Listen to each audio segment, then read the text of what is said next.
All right. Hello, everybody out there in Radio Land and online. I thank you guys for tuning in. This is The Divide with Marcus C. Williams. We are here in your ear having the conversations that you need to hear. Today is Memorial Day, and I am here sharing it with you guys.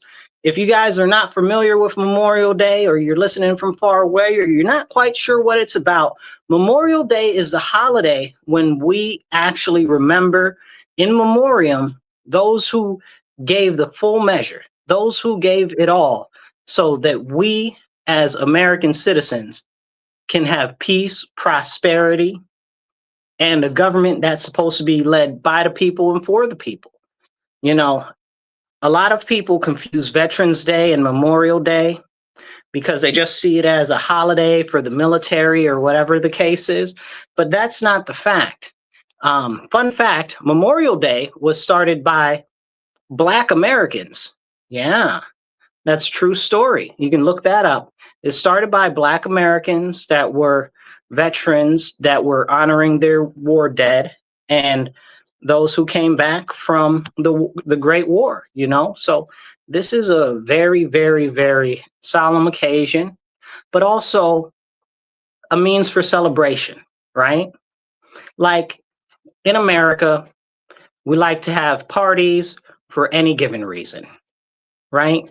But it's more of a nice time to have a barbecue and reflect on the opportunity that we have to have a barbecue, right? Like, because that means that we're generally in a peaceful time, whereas a lot of countries right now are not in peace. They're in turmoil, loads of war violence, right? And thankfully, for those who served and for those who gave the full measure, we have relative peace on our shores. And that's such a blessing. We couldn't ask for much more. But it's also because of that that we, as American citizens, must get active in politics locally. Do you think that our people that fought in the Revolutionary War fought and died against a tyrannical monarchy would be like, okay, yeah, just, roll over and be compliant and complacent with a government that's overly heavy-handed in taxing you, that's charging you rent for property that you already own? Do you think that they'd be okay with that? Absolutely not. And these are the conversations that we really need to have. And I know a lot of people don't want to have it because they're like, oh, well, it's not the time, or it shouldn't be talked about now, or whatever the case is. When is the time? It's especially the time now more than ever when we're remembering those who died for us to have a government that's supposed to represent the people, be for the people, and be by the people. For us to recognize all of their sacrifices and what they've given in honor of our nation and our people, right? Not our government, but for our people. And right now, far too many of us just allow our government to do us any type of way. That's why I always encourage people to get active locally where you can make a difference.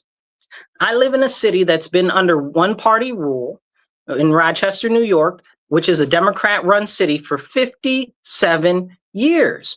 And things have largely only gone backwards and deteriorated for everybody except a affluent few. And this is something that's very serious that we need to have conversations about.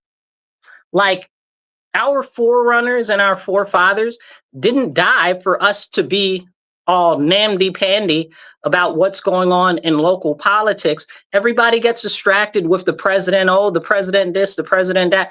I'm not concerned about the president because most of everybody's concerns about the presidents are always really concerns about Congress, but nobody ever holds Congress accountable. My biggest issues are with my state, and yours probably are too, because the states are united because of the Civil War. Another war where we've got tens of thousands dead in days, right? Hundreds of thousands dead, The number is almost incalculable because they just don't know, and we didn't do. They're just burying people at random. We have general concepts in the hundreds of thousands, but we don't know, not for sure. You know, it's probably upwards of 1 million,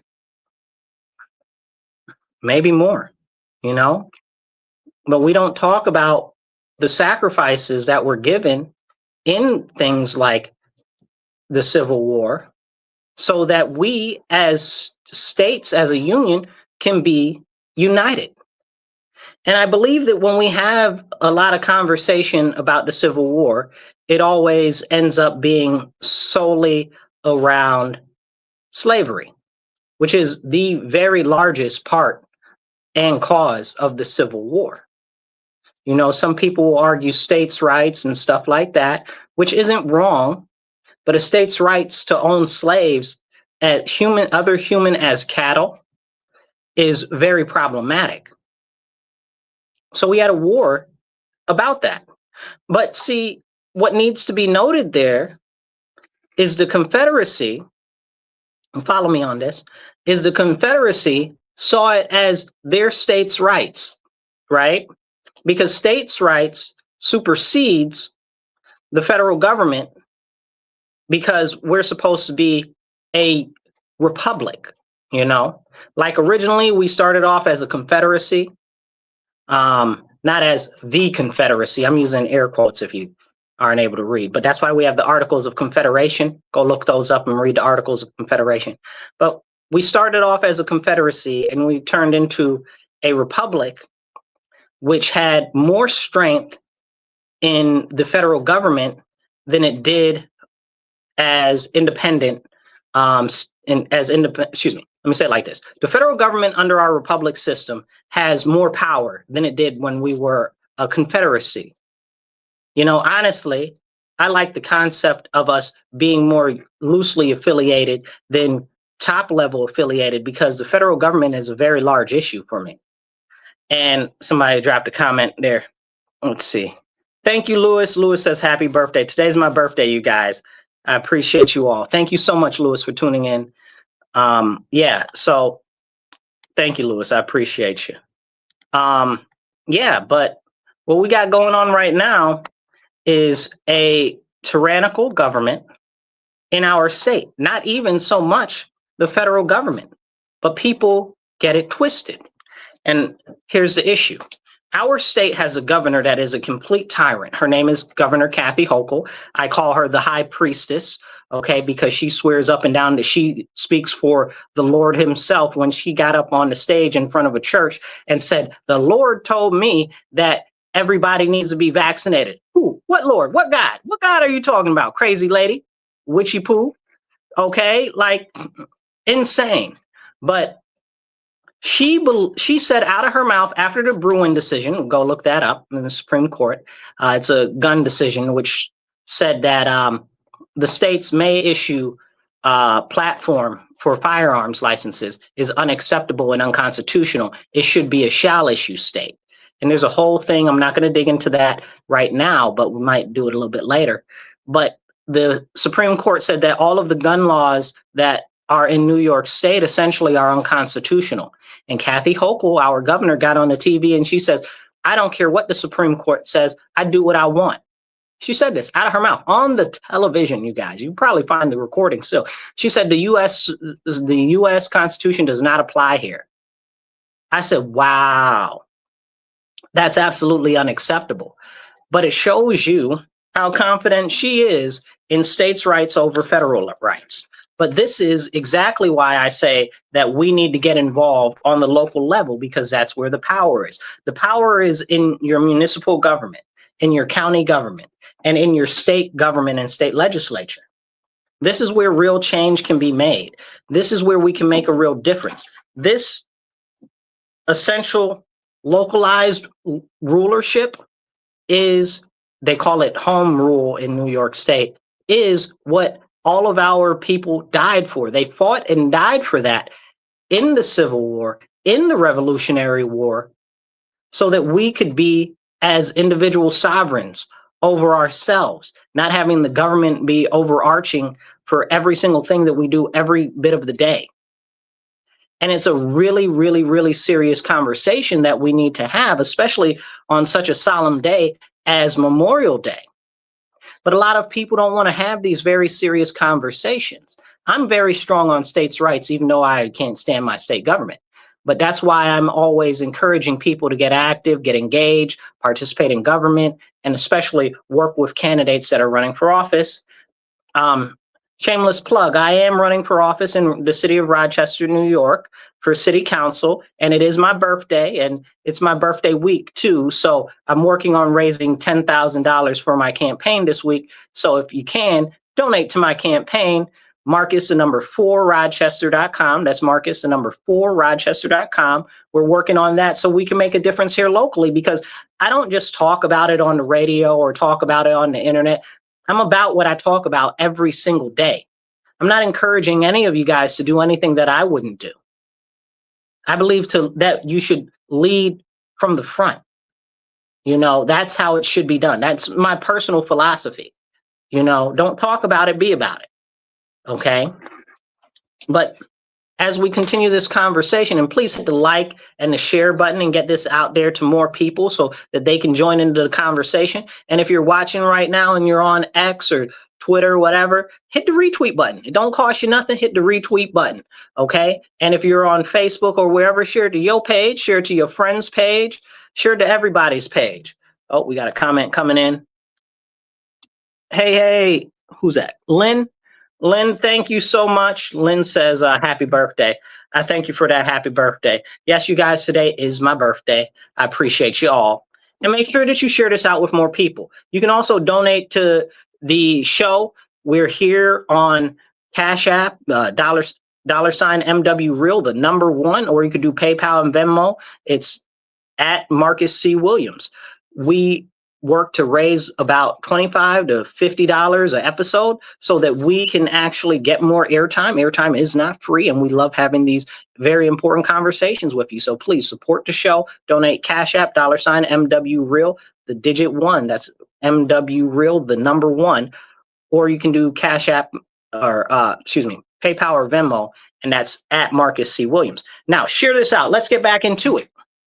As we're sitting here and we're talking about the rights and liberties and freedoms that we have as individuals, and that our government is supposed to be a government for the people, by the people, and about the people.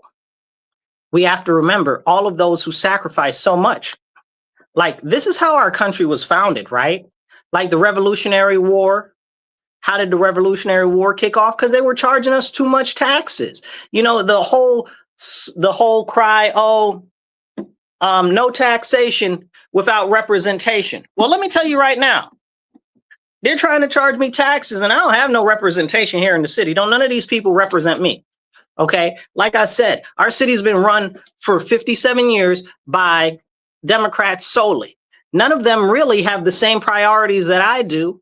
Okay. None of them really represent me or my frame of mind or my thought. I believe that we should lock criminals up. Imagine that. You know, imagine that we should lock criminals up. These people don't believe that. They won't even speak up against the state assembly and the state senate. Again, that's where a lot of the power lies in these states. It's not the federal government. They try to distract you. So they won't even speak up against them. How are they supposed to be representing me when they won't speak up against the people that are doing us wrong every single day? That's lack of representation, but they want me to pay taxes. Come on now, stop playing with my face. You know? Maybe they all need to be tipped over and poured out. We got an election coming up. I think daggone near everybody that's in there needs to be turned out. We got one person that's running that's an open socialist that's trying to put policies that are destructive, and it's crazy. It's absolutely crazy what's going on. Somebody just sent something. Kevin's talking about something else, but he said, this is if you're local into Rochester, this might be pertinent to you. I'm just going to put it up on the screen. I'm not going to read it right now. But here's the deal.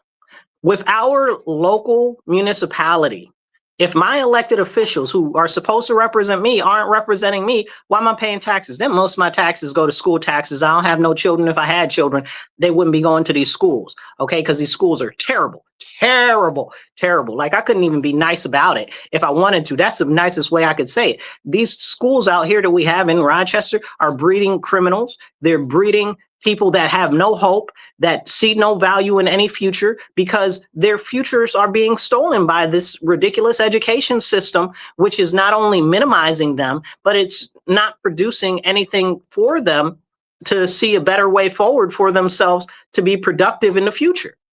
You know, that's a very serious issue. Now let's jump into Kevin's comment and we'll get right back to it. But hit the share and hit the like button. I see a lot of people watching. Hit that heart button and drop a comment. We'll try to keep you in the comments and get your comments up on the screen. Kevin says changes to the RTS on demand are coming. I will be at tomorrow's question and answer at Webster Public Library at 5:30 p.m. Hearing will be at RTS headquarters June 18th at 5:30. So that's something that's going on here locally. We got some issues with the buses. They always doing something crazy. That's for another conversation. But back to the conversation about why we need to get involved locally. Listen, we've got a serious issue where I am with our local municipal government. But more so, it's the overarching reach of our state legislature and state senate that are so, how can I say it generously, right? Forget generous. They're atrocious, they're terrible, they're trash, bro. Let me tell you about state assembly and state senate. They only serve their benefactors and they serve the people from downstate, okay? They don't serve us, they don't care about us, they're supposed to be representing us. Listen, my state assembly person is Demond Meeks, okay? I don't have a problem with him personally, but the policies that he's representing don't represent me at all. And he called himself a Christian and a father. I can't even. I pray that he repents and turns to the Lord because the policies that he's passing are not even remotely close to biblical or scriptural nature, more or less the nature of anybody that should, I don't know, bro. He identifies as a black man, supposedly in a black fraternity. I got questions and conversational pieces that I got questions about because you're not representing the best for the black community, which is largely the largest portion of the area in which you represent. More or less, perish the thought that you represent something that has a traditional family or conservative values. Jeez Louise, talk about taxation without representation. Hallelujah. Praise the Lord. And it's frustrating and upsetting because, again, it goes back to our local level, okay, of governance, who's supposed to be standing up for us. They're supposed to be our advocates to the state assembly and to the state senate. You think they're speaking up for us? Absolutely not. They're too scared that the state assembly is so powerful that they'll push them out of office, okay? Or they'll fund their enemies, or they'll give them a hard time. Nobody's out there actually looking out for us, even though we're supposed to be a government of the people, by the people, and for the people. They're out there being selfish and self-serving, and they don't care about not near one of us. And that is a very, very serious problem that we need to make sure that we are addressing. Facts. And I'm not happy about it. This isn't what our forebearers died for. You understand what I'm saying? Like the people from the Revolutionary War would be looking at us like, are you serious right now? Like you have to use your ID to get into a neighborhood in the city and you have to be pat down and scanned to get into a neighborhood in the city. They're calling it a special events zone. Okay. Really what it is it's Nazi fascist totalitarianism. Okay. Papers, please. Show me your papers. And then we can't even get into what they did during COVID, right? Where they were like, oh, you got to show your papers to get into you got to show your health records and your papers to get into a grocery store or to go to the gym. Don't come out of your house. Shut down your business. You think the people from the Revolutionary War would have went for any of that nonsense? Absolutely not. Absolutely not. And that's what our state government did to us in New York State. But the majority of people in New York State don't even realize that that didn't happen in most of the other states. Most of the other states did not shut down.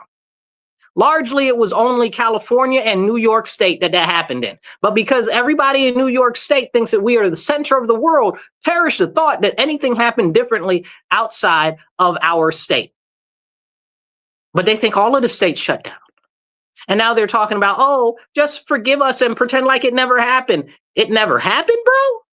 Like, you made people shut down their businesses, force them to get these chemical cocktails inside of their bodies, which I don't even know if you can call them chemical, because they had all types of, they were legitimately a biological weapon, gene editing, okay, against the populace, okay, and people still caddy for those shots right now. Matter of fact, I seen it on the TV earlier. They're talking about, oh, there's a new outbreak of H1B29. I don't know what the numbers are. It doesn't matter to me. I don't care. And they're calling it razor throat or whatever in China, and it's a COVID virus. It's the flu. It's the flu. Say it like it is. COVID is the flu. COVID is, if you look up what a COVID virus is, it's the flu. Like, I mean, like, we're not talking about things legitimately, and we need to have these legitimate conversations. And I'm telling you right now, our forefathers would never have gone for this.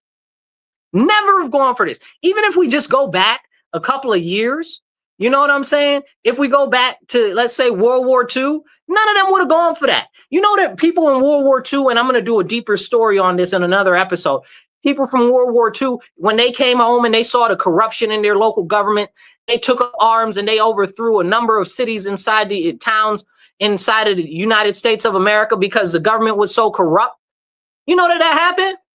Probably not. They don't teach that very often. But that's the reason why they want to get rid of your gun rights. That's the reason why they don't want you to own firearms, because if you get wise, you might tip them over and pour them out.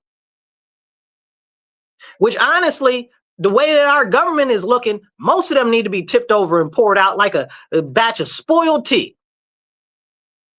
Don't get me started. It's terrible what's going on right now. And people, everybody's, oh, orange man bad, orange man bad. Man, I don't give a lick of spit about no orange man. The people making my life giving me a hard time is New York State. You know that New York State passed multiple pieces of legislation to shut down energy projects like pipelines and like natural gas plants and nuclear power plants in New York State. And then people are like, oh, the prices for energy are going up. Of course they're going up, because our state assembly is not serving our best interest. The state senate is not serving our best interest. What is going on, and who's going to speak up and who's going to stand up? That's why I always encourage everybody, get active local, because it's important. Our forefathers and our forerunners did not die for this nonsense. And what do you want to call it? I'm trying to be generous about it, right? Like, I got a lot of thoughts to say about it, and none of it's very pleasurable. Okay, like they're ramrodding us with a rusty pipe, okay, that's full of nails. You understand what I'm saying? Like, that's what our government is doing to us on the local and state level. It is not the federal government that is the biggest issue here. It is the state government. It is our local municipalities. They just put up in our county, they put up these license plate readers. What do you mean you got more government surveillance going up? In our state, they're not locking up criminals. The county ain't locking up no criminals. The city ain't locking up no criminals. But you're putting up massive government surveillance? Explain it to me like I'm 5, bro. You're not locking up criminals, but you're putting up massive government surveillance and expanding the government surveillance footprint. I'm telling you, it's not for criminals, because clearly they're not locking the criminals up. It's to watch you. Understand me why I'm saying it, okay? And don't believe me because I'm saying it. Believe me because I'm telling you. And I wouldn't be telling you if it's not true, if I don't have a real reason to believe. And it's not that I have a real reason to believe. It's that I can easily see optically with my eyes, okay, what is going on. And I need you guys to wake up, especially if you're in our area. This massive expansion of government surveillance, the same thing with the drones on the federal level, okay, because it wasn't actually the federal level, it's the state level with those drones. Remember, the drones are flying over DC and in New Jersey and all of this nonsense. And what happened? The states went to the federal government. They said, we need more power to control drones. We need more power to do stuff with drones in our state. Now we got drones flying overhead all the time in my area. The government, the city government, the state government, okay, these private businesses that have them in their pocket, Okay? I don't want all this extra surveillance nonsense. Okay? I love our police, and I'm very much so a very strong supporter of the police, right? Like if you listen to my show, if you watch my stuff, you know that. But I'm not very fond of them using drones and stuff like that. Y'all might have forgot when they used the drone to go blow up the guy in Texas that was shooting people. That should have been the warning right now. They will use robots to kill you. Like that's the full stop. Like we should have all got up in arms and been like, absolutely not. Now we look at the killer drones and stuff that are being used on the battlefield all over the place. Little things like this big. If you can't see me, my hand is like maybe the size of an orange, right? Like with little explosives that fly and blow up people, individuals. We tried to blow up Maduro like that. We didn't succeed, but that's a whole separate conversation for another episode. I've covered that topic before, but this is a very serious thing. Now, real quick, hit the like button, hit the share, drop some comments. I'll try to do my best to pop the comments up, and you get to be part of the conversation here too. So let's make this happen, and let's have a conversation together. Let's see. Somebody made a comment. Lynn says, watching the NYS channel on TV is enough to make you vomit. That is the truth. That's the truth. It's terrible. When you watch what goes on, she's talking about like if you watch like the stuff that's going on in the state assembly and the Senate, and it's crazy. It's crazy. It's terrible. It's absolutely terrible. It's reprehensible. I got lots of other words for it, but big bad is the best I can say without using profanity. They're doing everything that they can to stifle us and crush us, and it's a very serious issue. Real quick though. You guys are tuned into The Divide with Marcus C. Williams here on WRFZ 106.3. You are listening to Rochester Free Radio. This is your #1 conservative show in upstate New York. Woo! Let's make it the #1 conservative show in the whole state. Share this out with your friends, your family, and everybody, even your enemies. Share it in groups. Share it on your page. Share it everywhere. Send a link in your messages. Send a link in your messenger. Okay? Get this show out there, and let's have a conversation together. Drop a comment in the comments, and we're going to go down this path of actual civic discourse together. Because it's important that we have the important conversations. So share this out. Take 2 seconds, hit share, hit retweet, and get this out there. Now, as we continue with this conversation, and I'm trying to make sure I can get these comments up at the same time. As we continue with this, Lynn, I see you have another comment too. As we continue with this conversation, Lynn says, we can't vote in a republic. We can't vote in a Republican in 57 years, reliance on government and not dads are sad.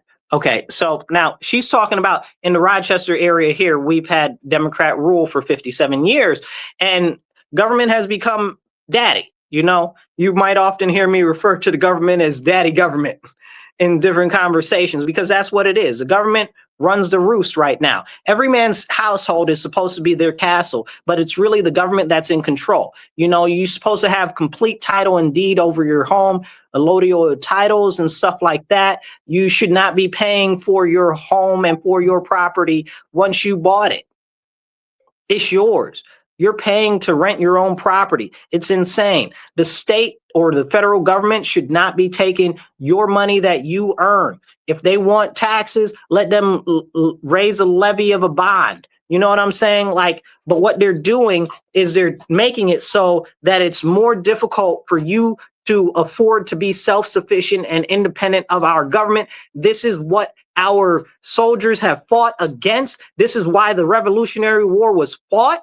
This is why we had so many other skirmishes and fights and small rebellions in our country that we don't even talk about. But right now, the government is doing everything it can to tighten the noose around the neck of the people, and it is unacceptable. Unacceptable. And this is what happens when people do not get involved. So, Lynn, to your point, we need more people to get involved. Also, shameless plug, if you are here in Rochester or the Monroe County area, volunteer with my campaign for city council. help me make a real difference in our area, go to my website, Marcus4Rochester.com. That's Marcus, the number 4Rochester.com. Volunteer, donate, do whatever you can. And we are doing a birthday fundraiser for my birthday this year. It's 7 days, and we're working to raise $10,000 for my campaign, because campaigns cost money to run so that you can be successful. But more than that, campaigns need volunteers as well. So be sure to volunteer. Okay. Now, as we get back into it, we need to have a real conversation about all of the wars and engagements that we've had. We are now having engagement with Yemen right now, right?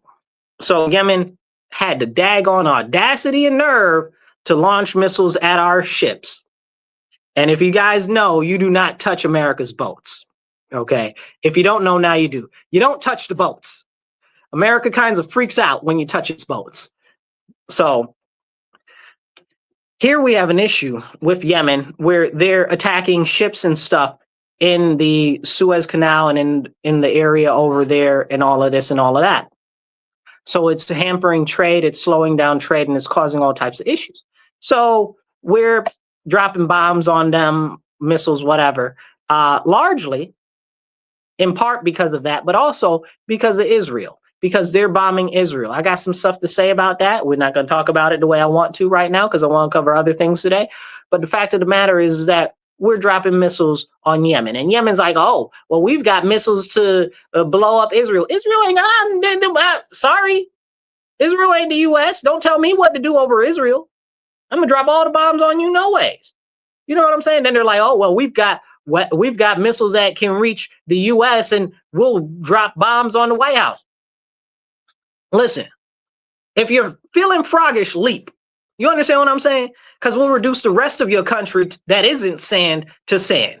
Because you ain't got nothing but mountains and sand over there, no way. Come on now, there won't be one mountain standing.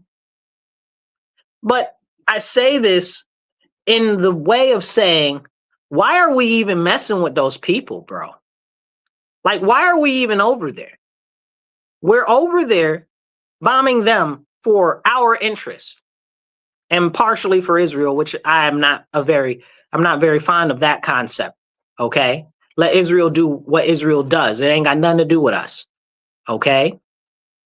But we're over there bombing them, right? Why are we bombing them, bro? Stop blowing people up if we're not going to take over the country. And I say this a million times before, I say it again. We need to stop engaging in warfare against countries and territories that we are not taking over. Shouldn't be one bullet, one drone, one bomb, one nothing. Okay? None of it. None of it. We shouldn't engage in any level of warfare or aggressive act against any other nation unless we are planning on taking over that country. Period. Full stop. I get very upset with our military engagements because they don't allow our military men to get spoils of war. Why can't they have spoils of war? That's part of the purpose of going to war. You get to keep what you kill. Come on now. Stop playing. And then you look at all of the oil and gold and drugs and stuff that's confiscated. And does any of the proceeds from any of that go to our military men? No. It goes to private companies, goes to the government and all types of other stuff. And we don't get to hear anything about it, you know? And it's a serious problem. So we need to have these serious conversations. We really, really, really do. I'm upset, you know. I'm really upset because what we got going on right now is unacceptable. It really is. It's really unacceptable, and I'm not happy about it at all. Because we don't have any business blowing up nobody. We don't got no business blowing up nobody kids. We don't got no business shooting nobody up. We ain't got no business dropping no bombs on nothing unless we're going to take it over. Full stop. Full stop. And this is part of my issue with so many a number of wars that we've had. I'm still mad over World War I and World War II. Now, in full defense of both of those wars, a lot of our soldiers were able to bring back some spoils of war. Not enough if you count it by me. But we also kind of did take over, in theory, parts of Europe and parts of Africa in that whole thing. But by proxy, I'm not for proxy. You guys know me. If we're going to do it, we need to do it all the way. Don't have to do it, or you playing in my face. And if we're not going to do it all the way and incorporate it into the U.S., we ain't got no business there. You understand what I'm saying? Right now, they're like, oh, the U.S. should put troops in Ukraine. Absolutely not. We should not put troops in Ukraine. If we put troops in Ukraine, we should be annexing Ukraine. Period. Full stop. We over there blowing up Yemen. Why are we blowing up Yemen? Who's that serving? Are we incorporating Yemen into the U.S.? Absolutely not. We ain't got no business. None. You know, and these are the serious conversations that we need to have. We shouldn't be risking our troops. You understand what I'm saying? Then we go back to Vietnam again, because it's Memorial Day, right? Vietnam, we lost so many troops, right? Did we take over Vietnam? No. And they're still communists today. We didn't take over Vietnam. Absolutely not. We lost so many men, and we just going to let it go like that because of turn of public opinion. Later for public opinion, okay? And don't call me what you want, okay? I'm not a war hawk. Really, I'd like to stay away from war and avoid it if at all possible. That's why I believe about peace through strength, and we need to have the most ultimate OP military ever, okay? We need to just be able to disintegrate whole nations, okay? If they decide that they want some smoke, we really turn them into smoke, you know, like, and this is part of the problem. Like, look at all of our soldiers lost in Vietnam. What did we gain? And for what? We didn't get any territory. We left the country. And I say a similar thing to South Korea and the Korean War and North Korea. Technically, we got a little bit from South Korea and we got some good stuff there. We didn't take over South Korea. Why didn't we take over South Korea? So this is a serious issue. And we need to have these serious conversations. But nobody wants to have these serious conversations. We need to stay out of war at all chances, all types of military engagements, unless we about to really be about that life. And there's no point in war at all unless you are defending your territory inside your own borders or right outside of your borders, or you're taking territory. For every other intent and purposes, there ain't no point. But we've gone too far away from the directive of what warfare is for. You know what I'm saying? It's crazy to me. It's really, really, really crazy to me. It's disgusting. Makes me want to spit. You know, we had another issue as well. We as Americans have forgotten about the importance of honoring our military and making them a priority. Now, Memorial Day is for our fallen, but we also have memoriams for those who died at home from other certain issues as well. And that brings me into the conversation about the VA. The VA is getting better. It's getting considerably better. But historically, it's been trash. Hot garbage. That's not a joke. I wish it was. But this goes into prioritization of our veterans that are still with us and giving them the best service possible. And we need to make sure that we're allocating the appropriate funds, and the funds that are being allocated appropriately for our veterans. You know, like they come back and they come home and they get not suitable services for people who served our country, especially ones that have seen active warfare. Like a lot of that stuff doesn't go away from you. That stays with you forever. Not everybody is built that way, especially in the last couple of generations, since everybody been so soft, because everybody gets a trophy, because everything has been so censored, because everything has been so sanitized. You know, you look at who's coming up? Gen Alpha. Oh, Lord have mercy. I can't imagine what it'll be like when Gen Alpha gets in the military. Most of them, they don't stand a chance. You understand what I'm saying? But we got all these people in Gen Z right now. They're not fit for combat. They don't have the right level of mindset. And it's because we've become too passive as a nation. We've become a nation where everybody gets a trophy for everything. We've become a nation where, oh, if it hurts your feelings, we shouldn't talk about it and we should get rid of it.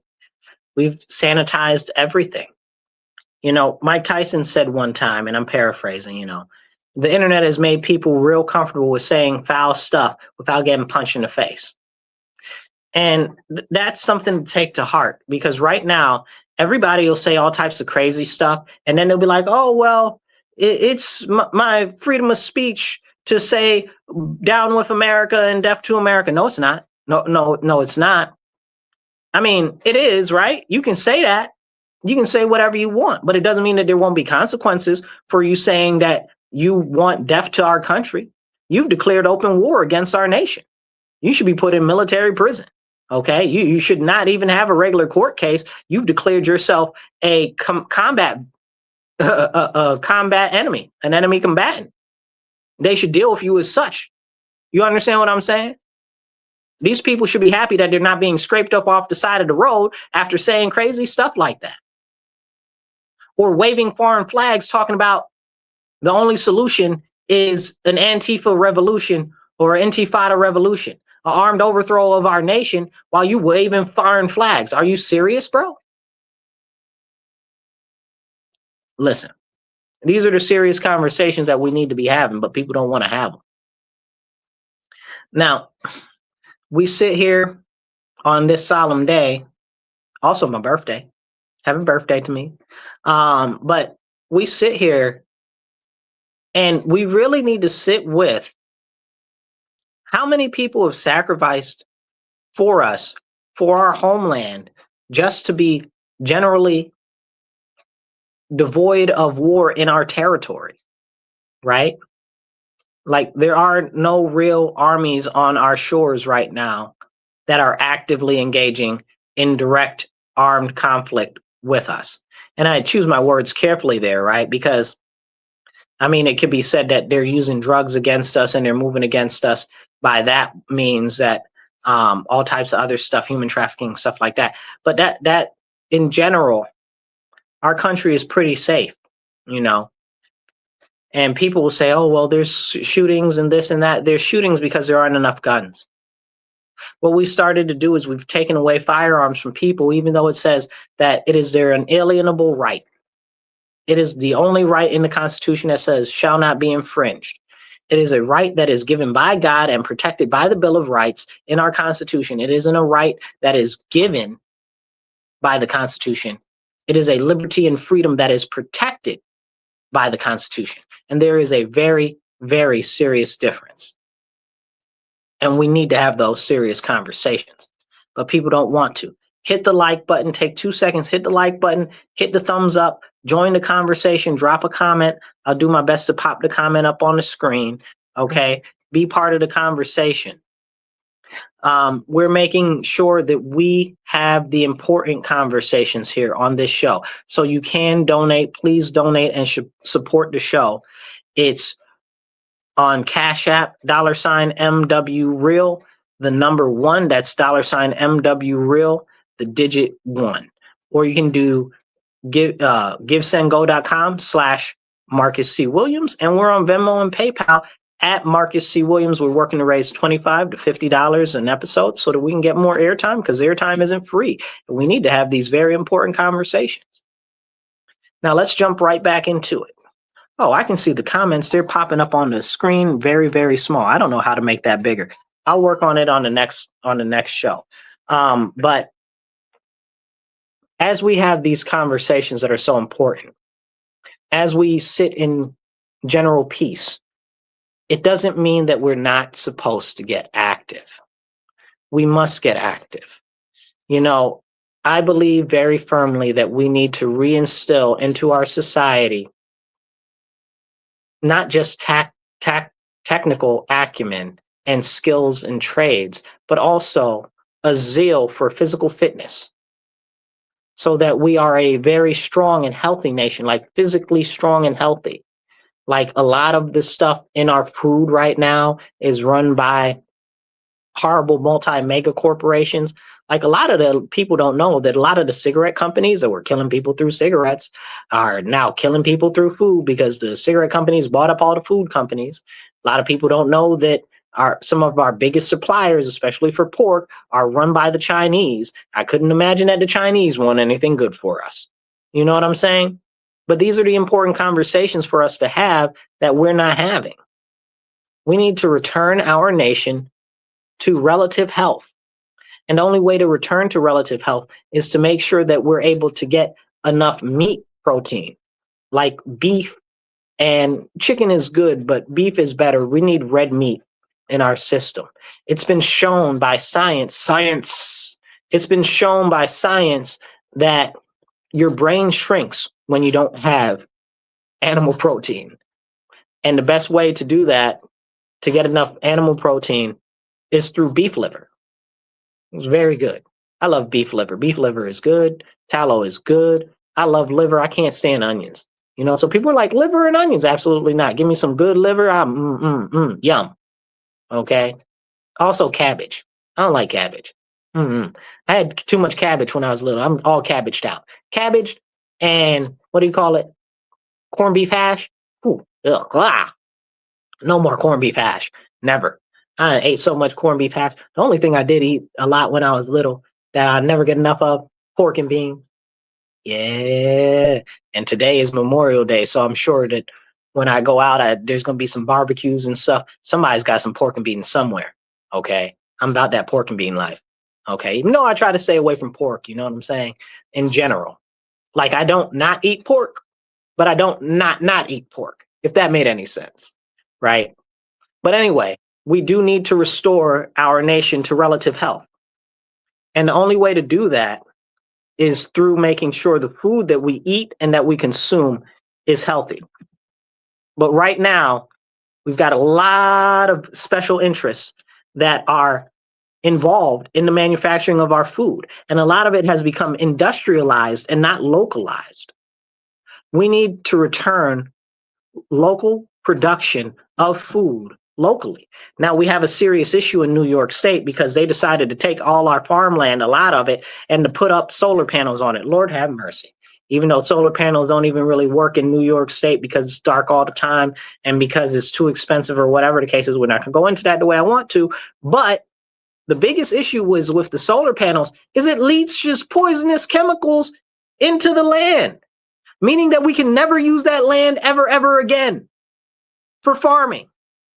And they're out there making it so that all of our good farmland, our arable land, is used for solar panels. These people are criminals against humanity, and they need to be addressed as such. All of that, put the solar panels on the fields, is trash, garbage. And do you know why they do that? Because they subsidize it, because it's better and more beneficial for farmers, because farming is a hard life, right? Like in general, on scale, it's not considered to be the most profitable thing, and you really got to be the right type of special person to want to do that. That's why so much of it is commercialized now. And the commercialization of farming has crushed our nation. We're no longer an agrarian production society. We're no longer a, meat, generating people. We got to go back to growing our own food in our own territories locally. But our state, and again, I tell you guys, everybody looks so much on the federal government. A large portion of it is the problem of the state. In our state, we got so much green, lush land for farming, but our state makes it nearly impossible to farm. They've got all types of, they just put some, just thinking about it make me upset. Because I like food, you know what I'm saying? Especially meat animals. I love me some meat animals. Cows are my second favorite. My first favorite is buffalo. Oh my gosh, you guys. If you haven't ever had buffalo or bison meat, it melts in your mouth. It's so tender. It's like if you could think of a burger being better, that's what bison meat is like. And when I first tasted bison, I was like, oh my goodness, no wonder the settlers almost ate them up to extinction, because they are that good. I could eat bison meat every single day. Oh my goodness, I wouldn't even get tired. Oh my goodness. Bison ground beef, bison liver. Oh my gosh, I'm just thinking about it. Somebody get me some bison, okay? Somebody get me some bison. Stat. Delicious. Just thinking about it. Anyway, but we need to go back to local production of food, meat, vegetables, and we need to be able to purchase it. You know, I go into my stores locally, you know, even the big box stores and the local grocery stores. Like we got some chain grocery stores that are local. Like we got Wegmans, like that's a big one. It might be in your area if you're not in Rochester even, but it started here. Anyway, but a lot of the food that they sell in there is not local. And then you have to think about it. Well, why is that? Well, it comes down to price. And largely, like I said, there are harsh regulations from the state that are prohibiting production of agricultural goods and meat products here. Then we have to talk about the fact that they've done everything that they can to close a number of meat processing facilities in New York State and make it hard for new ones to start up. Then we can talk about egg production and all of that. You know, we can talk about how they force people that do milk to spoil the milk, like they force them to pour it out if they make too much. And that's partially a federal regulation thing, but it's also a state regulation thing. But we can't talk about that. Why are you making it so that they can only sell so much milk? You understand what I'm saying? The market will even itself out. They should be able to give the milk away if they want to, free milk. You know what I'm saying? Like, but they don't talk about these things. It's terrifying. It's sad and it's tragic. And we deserve much better, much, much better. But we're not going to get better until we get active and stand up to our state, to our government and say, no more. We deserve healthy food. We deserve local food. No more solar panels on our farmland. You sound crazy. You know, but these are the conversations that a lot of people don't want to have. So I encourage you, hit the share button, hit a heart, hit a thumbs up so that we can get this conversation out there and get more people involved. That's what's important. So if we do that, then more people will be able to start having the important conversations. Now, as we go through this and we have more serious conversations, I'd like to take 2 seconds and talk about this crazy guy in Israel. So apparently there's this crazy guy in Israel. Okay. He is a dual citizen from Germany and from the US who apparently was planning to firebomb the embassy in Jerusalem. How dare you? Our embassy, right? Like our embassy. How dare you, bro? We need to, let me say this very clear and we're going to get back on topic right now. This is, if there is one song that you can take away from me, that you spread like it's gospel, there should be no dual citizenship for the United States of America. You should only be able to have one citizenship if you are American. That means that if you have a dual citizenship, you are not 100% loyal to our country. I don't care whether it's Germany. I don't care whether it's Israel. I don't care whether it's Timbuktu. Okay, Timbuktu isn't a country, it's a city, but that you understand exactly what I'm saying. There should be no dual allegiance or multiple allegiances of anybody in this nation. You can only have one allegiance, and that's to the United States of America. And if you don't have allegiance to the United States of America, go to whatever country you feel allegiance for. That's why we got all these people right here talking all types of crazy outside of their net. Oh, Israel this. Oh, Palestine that. Oh, Africa this. Oh, what do you call it? Burkina Faso that. Oh, this, oh, that. Go there. For real. Go there. If you care so much, voluntarily give up your citizenship. We can't take your citizenship from you, but you can give it up. Abdicate it. Because according to the UN, I don't know who the heck they think they are. Don't tell us what to do. Anyway, but according to the UN, it's not okay to make somebody stateless. We can't make them stateless, but they can sure choose to be that way. Nothing prevents them from doing that. Let them go to wherever they want to go that they love so much. And don't let them back over. Period. Full stop. Full stop. You got dual citizenship with Israel, you got to choose one. Okay? Because otherwise you're registered as a foreign agent. You got dual citizenship with Germany, you're registered as a German agent. Speaking of which, I don't like the way that Germany is rearming right now. I don't trust nothing about Germany. I ain't never trusted Germany, okay? Because Germany has always been very self-interested and all about themselves. And really, I tell you this right now, out my mouth to your ears, okay? Hitler won World War II, okay, and they disseminated all of their different agents inside all different facets of the United States, South Africa, Argentina, Brazil. What's the other country in South America? I forget the other one.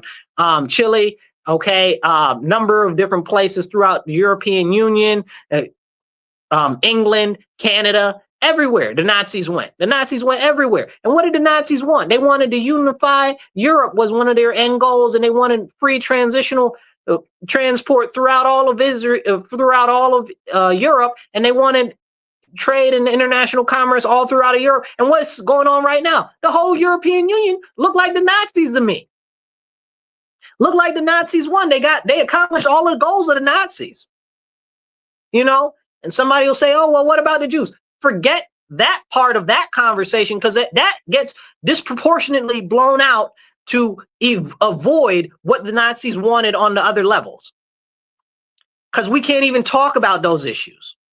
We can't talk about everything else that they wanted. Because if we started to break it down and go into it, all of this nonsense, a lot of it has to do with goals of them. And that's what we need to have a serious conversation about.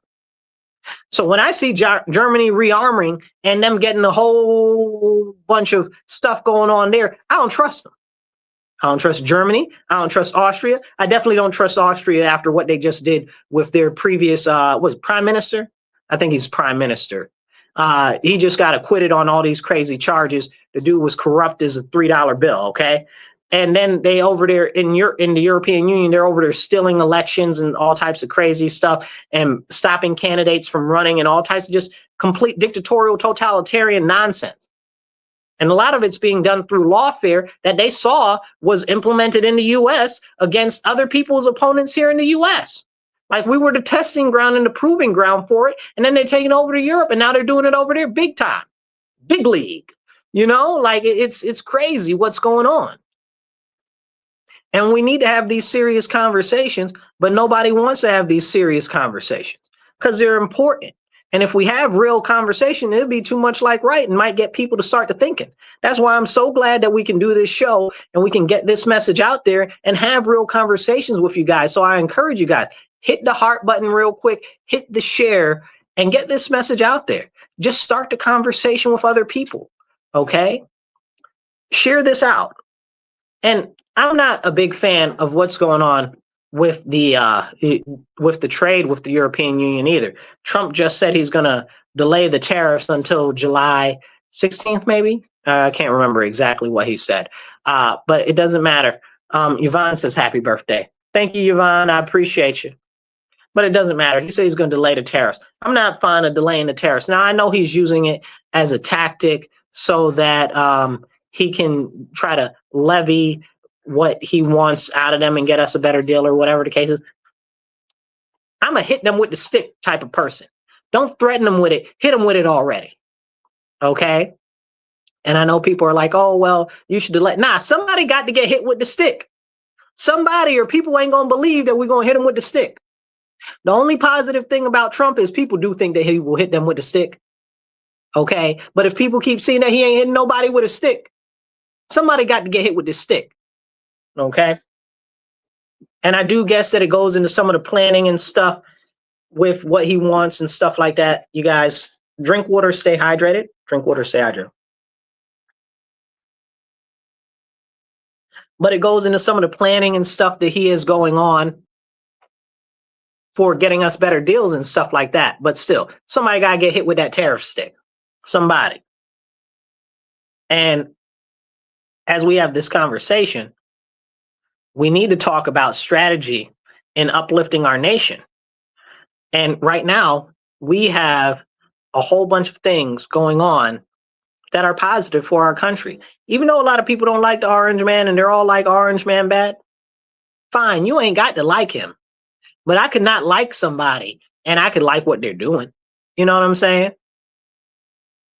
Excuse the comparison, but even evil person could do something kind or nice. Now you can ask, was it for self-serving reasons? But they can actually be 100% about that, you know?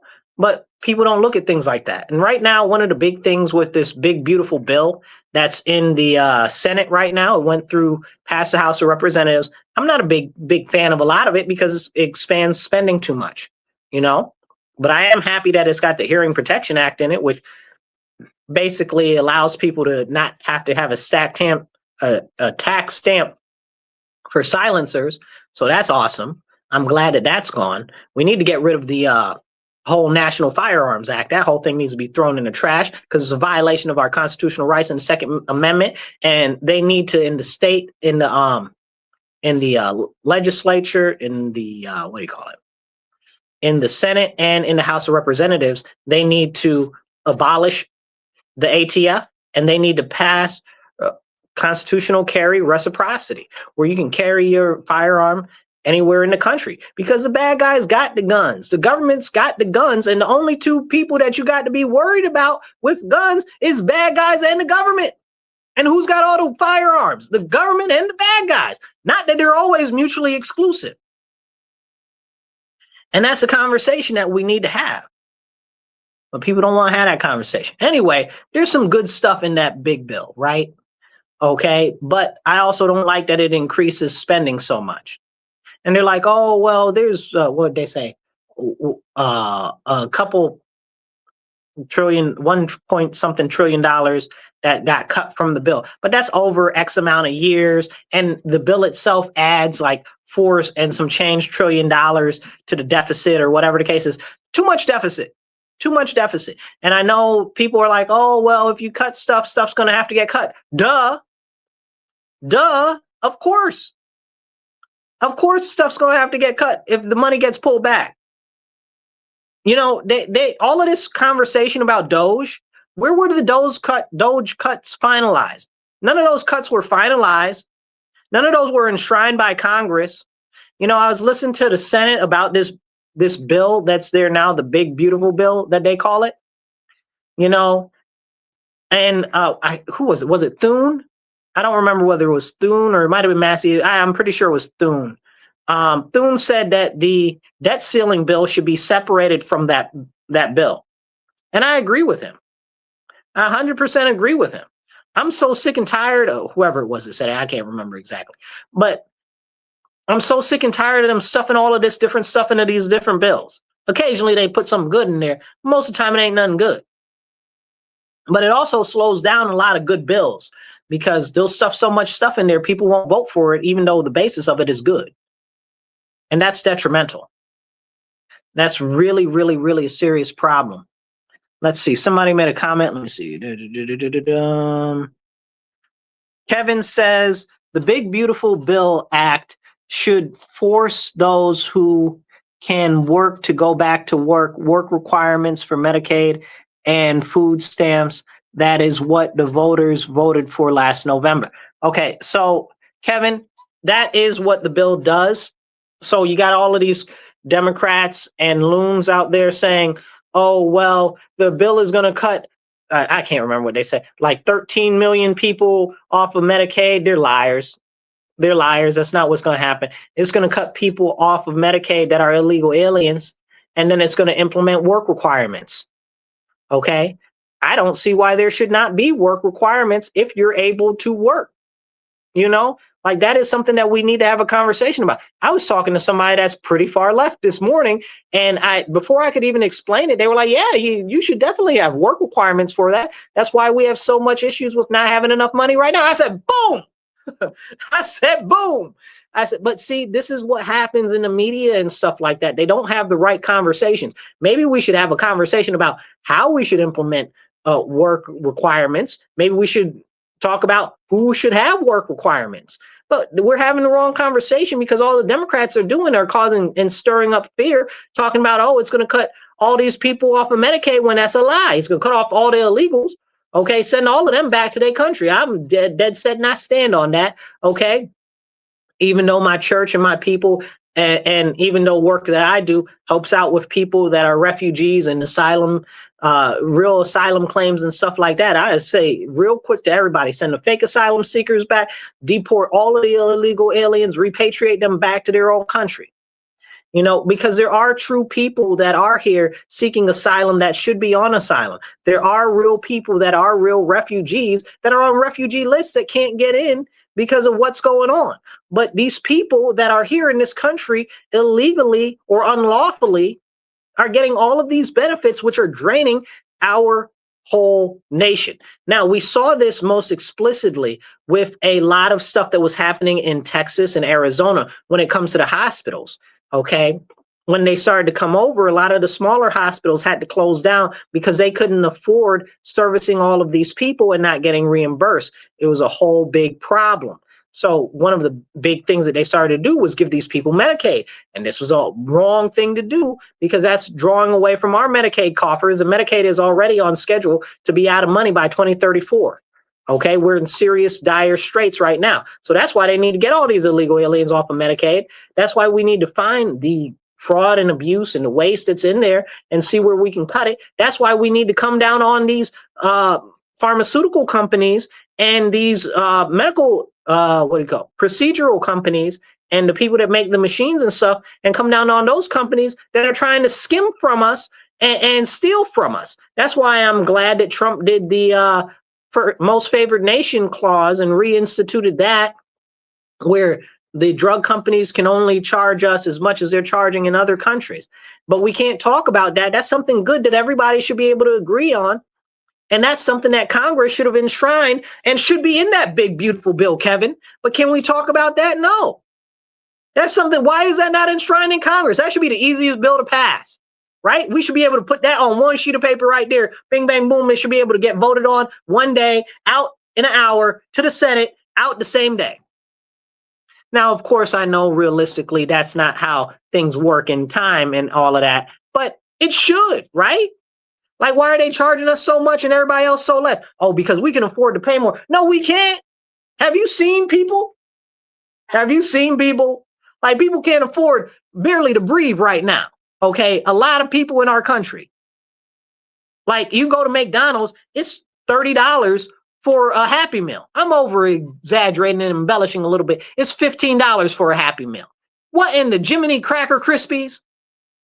Okay, what is really going on? Are we having the right conversations? But then that leads us into a conversation about pay. And that leads us into a conversation about forced minimum wage. And nobody wants to have those conversations, because when we start talking about forced minimum wage, we have to talk about inflation and the collapse of different businesses. And one of the things that the leftists like to say so much is that if your business can't afford to pay more money, that they shouldn't be open. What type of insanity is that? Then that means that those people will have no jobs and those people will be completely reliant on the government. And then that means that other people will have to pay more to subsidize those individuals. It's insane. Like, people say these things that sound piffy and they sound like they care and they make it sound all grandiose, but really upon implementation, those things are extremely aggressively destructive. And that's the conversation that we need to be having about these type of things. Make sure you hit the like and share button. If you're not following or subscribed right now, go follow and subscribe. Okay, hit the retweet. If you're watching us on Twitter, it don't cost you nothing. Hit that retweet. Hit the share button, okay? Hit the share button. Share it on your page if you're on Facebook or Twitter or TikTok or wherever you're watching us on, okay? Share it on there, because this is important conversations that we're having, and we need to get these conversations out. Drink water, stay hydrated.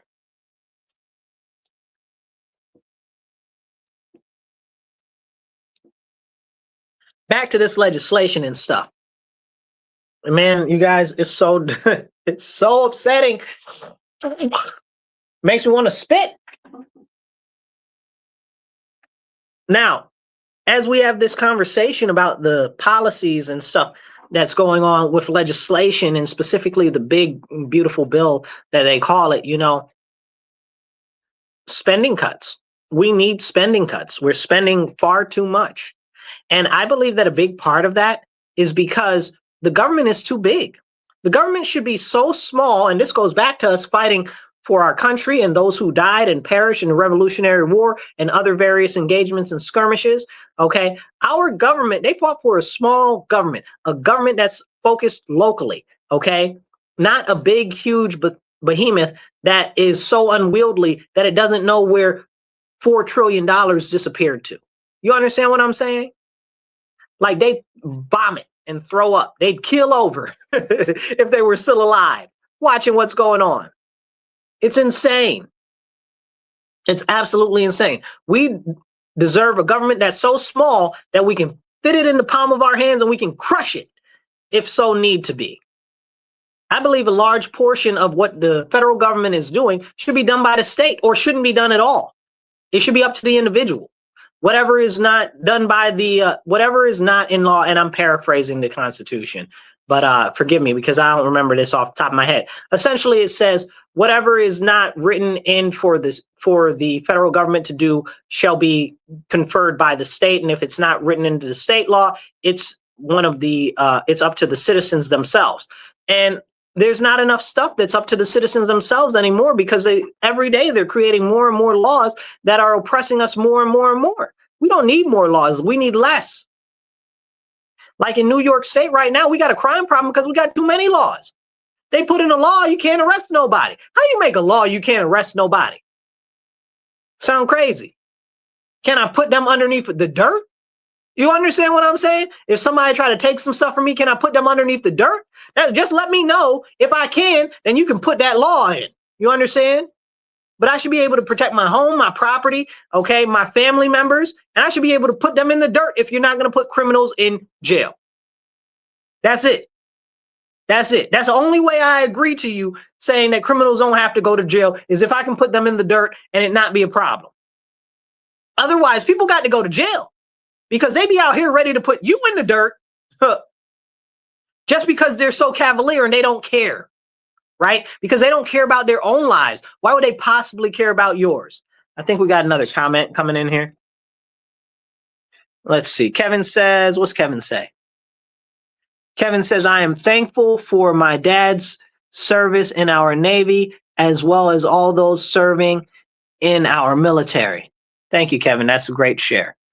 But these are the conversations that we need to have, right? Like, what is going on with our continued ever-growing government? Bigger and bigger all the time. More and more laws. We don't need more laws, you guys. We need less laws. I'll take my city as an example. We got ridiculous codes, right? For different regulations for businesses, what businesses can have on their frontage and what they're not able to have out on the side of their building and all types of other stuff. Nonsense. All of those codes need to be thrown in the garbage. 98% of them. Okay, I'm not over embellishing. 98% of the codes need to be thrown in the garbage when it comes to that type of stuff. Okay, and any of them that are left should be simplified. But can we have that conversation? No. Most of the housing codes that they got going on are trash, too old, or too cumbersome, and they shouldn't exist. But these are the conversations that we don't have, and we don't have the conversations about how it's more difficult for small property owners or for families to work on their homes because of the over egregious regulations that are put in by codes. But we don't look at that because it doesn't serve them, but it serves the city and City Hall.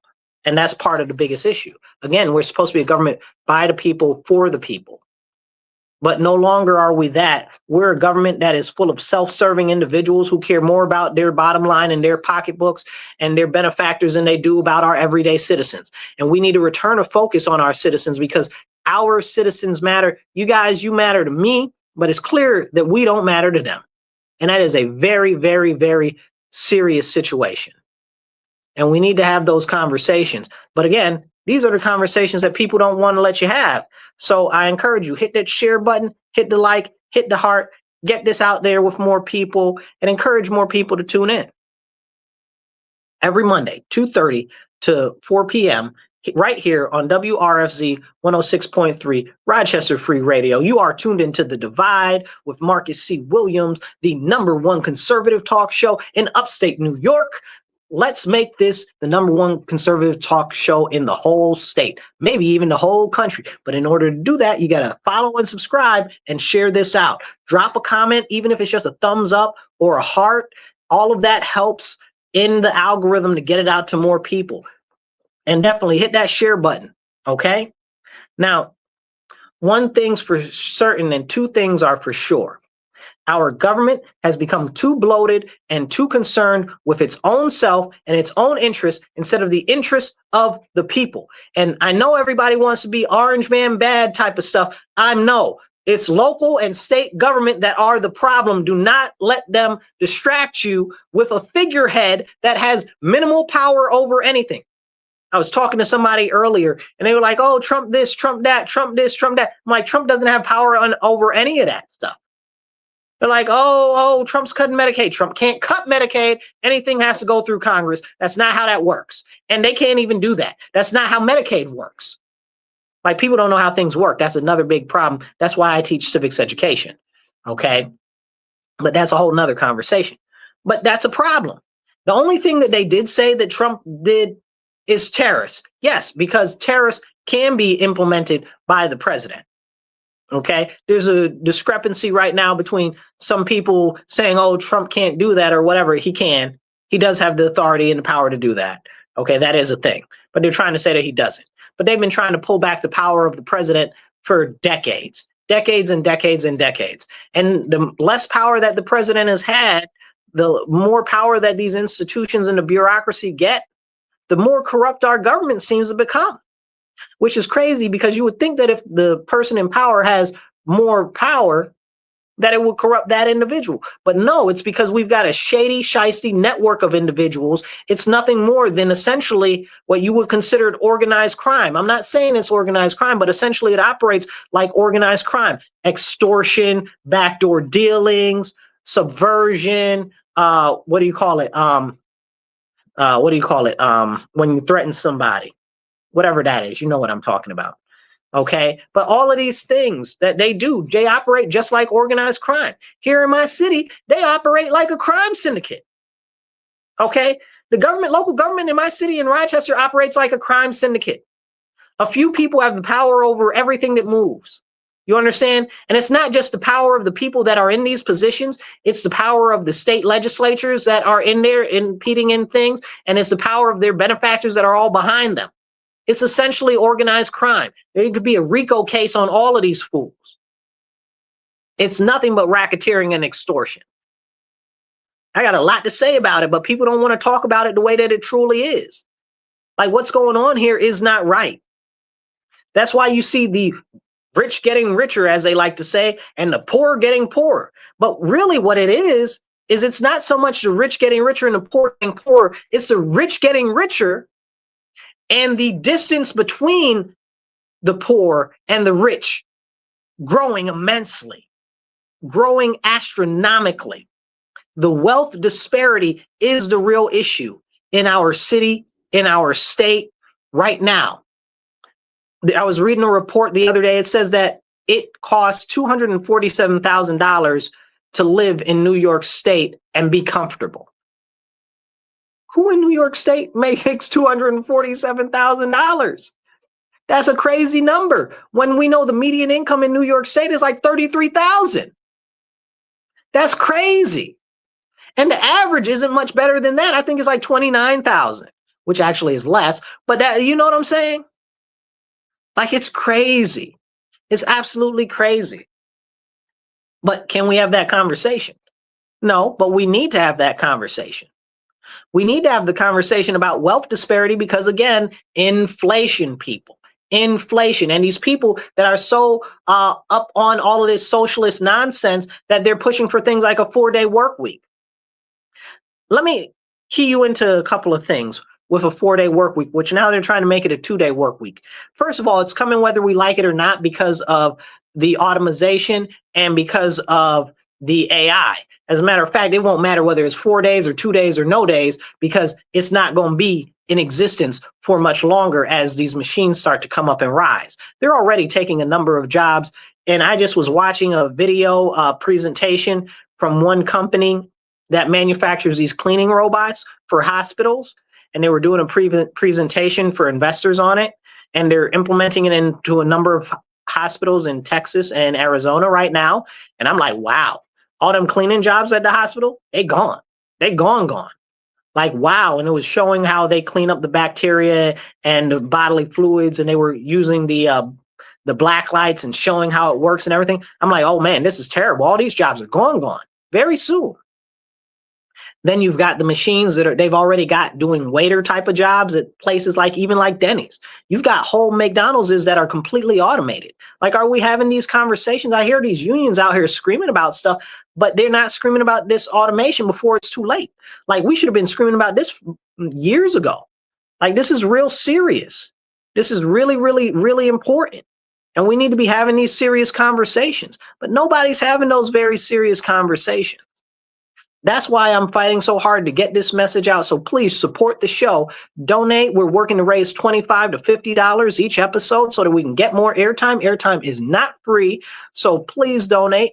You can donate on Cash App. That's $MW Real, the number one. That's $MW Real, the digit 1. We also have Venmo and PayPal, and that's at Marcus C. Williams. We even got givesendgo.com/Marcus C. Williams. Please donate whatever you can. $25 is awesome. $50 is fantastic. $100 is wow. You're amazing. And on a shameless plug, it is my birthday, so please, right now I'm running for local office here in Rochester, and you can donate to my campaign. We're doing a birthday fundraiser this week. We're working to raise $10,000 because it takes money to make a difference in politics. So please donate. And that's Marcus, the number 4, Rochester.com. Marcus, the number 4, Rochester.com. You know, as we get ready to close here for the day, I just want to tell you guys, I'm so thankful to the Lord, our Father in heaven, that I have the opportunity to have these important conversations with you guys, and that you guys are so supportive. It means the most to me. You guys mean the most. Shout out to everyone that's a member of hashtag Team Marcus. I love you guys. You know, you guys can always drop a hashtag Team Marcus in the comments. That's awesome. You guys are the most important to me. I love you all. And as we go down this journey in American history together, let's do our best to get active. Go join a local city council meeting, go watch them, go to a school board meeting, go to whatever district meeting for fire district, go to whatever you got, wherever you are, but start getting involved, because it's going to be up to us to make a difference, whether it's city council, board of education, fire district meeting, school board meeting, whatever you got, wherever you are, county ledge meeting, even if you can make it to some of these state meetings that they got, go out, get active, get involved. We got to start listening to what's going on, and then we need to listen again, because you got to listen twice with these politicians, because they be on some shady, shiftless stuff. You understand what I'm saying? So I encourage you guys, get active, and remember, stand up, speak up, and don't shut up. Take action.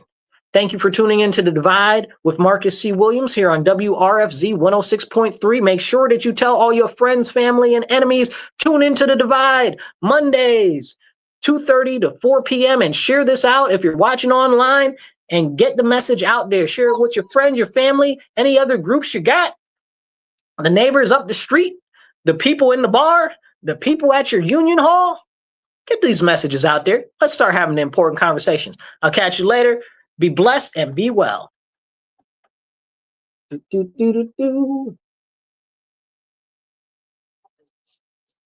All right, you guys, I want to thank you all for tuning in so much. I love you guys. We're working on getting more airtime. We'd like to start another show on air on the radio, but we need more money to do it. So please donate. If you'd like to sponsor the show, let us know. We'll work to see how we can bump your business on the show, as long as it aligns with, you know, what I stand for. Okay. So let's get these messages out there, and let's have the real conversations, because nobody's coming to save us, you guys. It's up to us to stand up. Don't let them distract you with the federal government. Don't let them distract you with the Donald Trump or the Orange Man.